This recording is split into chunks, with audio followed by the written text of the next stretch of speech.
Maseret Kretot, résumé du Daf Kafbet.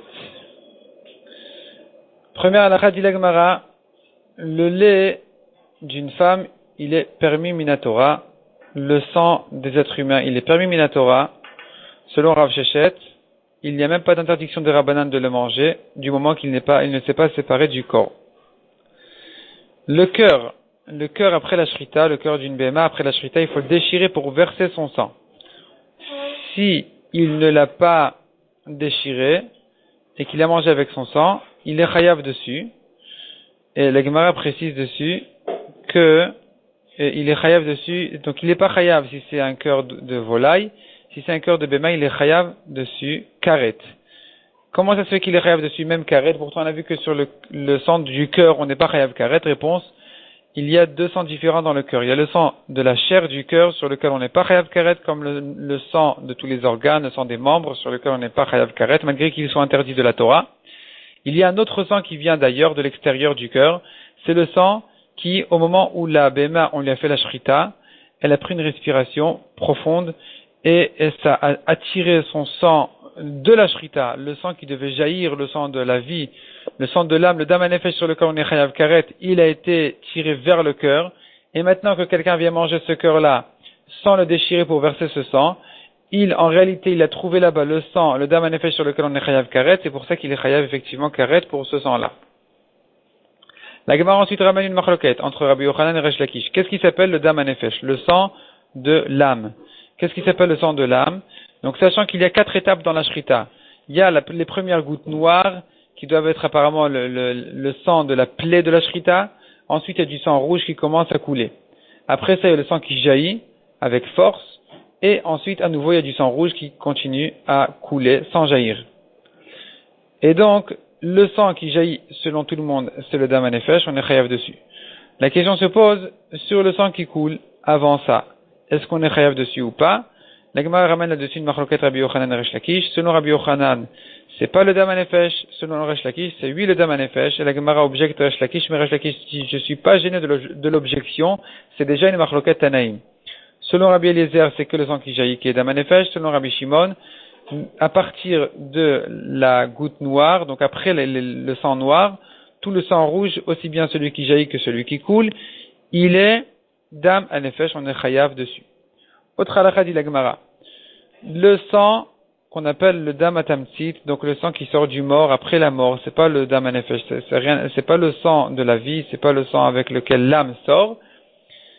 Ce sang-là, il n'est pas considéré comme un des 7 liquides qui, en touchant un fruit, ils le rendent apte à recevoir de la touma. Au contraire.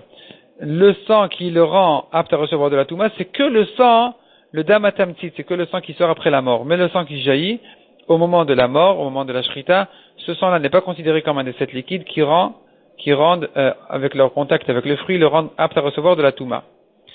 La Gemara ensuite ramène une machloket entre Rabbi Yochanan et Resh Lakish. Quelqu'un qui a reçu le sang de la shrita dans 2 bols différents, il a bu le premier, il est chayav khatat. Il a bu le deuxième aussi. Est-ce qu'il est chayav un deuxième korban khatat ou pas? Est-ce que je crains que dedans il y a aussi du sang du dam hanefesh ou pas? Selon Resh Lakish, il est chayav 2 khatat. Selon Rabbi Yochanan, il n'est chayav que d'un seul korban khatat. La Gemara continue avec Rabbi Yehuda. Rabbi Yehuda qui a dit dans la Mishnah qu'on est chayav même pour le dam hatamtzit qui n'est pas du tout le sang de la vie, n'est pas dam hanefesh. C'est le dam hatamtzit, c'est le sang qui sort après la mort complètement, bien après que l'âme soit sortie, que la vie de la béma soit sortie. Sur ce sang-là aussi, on est chayav karet selon Rabbi Yehuda. La Gemara précise dessus que Rabbi Yehuda il est quand même d'accord à propos des korbanot. Le sang qu'il faut jeter au misbéach n'est pas ce sang-là. Le sang qui doit être jeté au misbéach doit être obligatoirement le dam hanefesh, qui est le sang qui jaillit, au moins le sang de la shrita. C'est lui qui est kasher pour le korban. Passons à la Mishnah suivante. La Mishnah suivante, elle commence à traiter un nouveau sujet complètement. Quelqu'un qui a un doute s'il a fait Merila ou pas, s'il a profité du Hekdesh ou pas. Est-ce qu'il doit faire un korban Hacham Talouy, oui ou non? Selon Rabbi Akiva, oui. Selon Rachamim, non. Il n'est pas tour de son korban Hacham Talouy. Rabbi Akiva est quand même d'accord qu'il n'a pas remboursé à payer sa Meila au Hekdesh jusqu'à ce qu'il sache qu'il a fauté, certainement. Tant qu'il est dans le doute, il n'a pas besoin de payer sa Meila. Vient Rabbi Tarfon et dit, donc il se trouve finalement que cet homme-là, il aura fait 2 Hashamot. Dès qu'il apprendra qu'il a fauté, Rabbi Akiva dit qu'il devra faire un Hacham Vadaï, un Hacham Meilot. Entre-temps, il aura fait un Hacham Taloui. Pourquoi lui demander de faire 2 Korbanot Hacham alors que c'est la même Behema? C'est la même espèce, il a qu'à amener son bélier. D'abord, dans le doute, il a qu'à payer sa Meila. Il dit, soit je suis chayav d'une Meila, soit ça sera un don.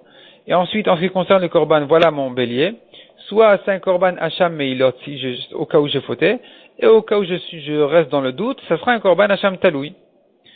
Rabbi Akiva a accepté les paroles de Rabbi Tarfon, simplement il dit que c'est pas intéressant pour la personne de payer sa Meila dans le doute. Si c'est une petite somme, ça va encore.